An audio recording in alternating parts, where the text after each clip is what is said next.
Sunday 29th of December 2020 marks the 80th anniversary of the aerial bombing on our Crewe factory in 1940 during World War II.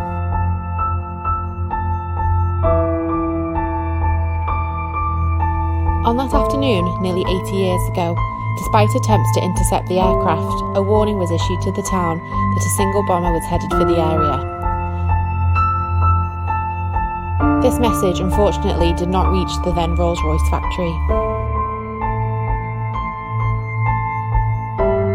At 3:09 p.m, a German bomber aircraft released 2 bombs over the factory, causing 17 colleagues to lose their lives and hundreds more to be injured.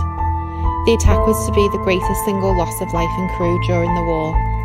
The average age of the victims was just 28. The production of Spitfire Merlin engines at the factory was not impeded, despite the damage, as almost 700 engines left the factory gates over the following 2 months, contributing significantly to Britain's war effort. A memorial stands proud in our main assembly hall, paying tribute to those lost that day.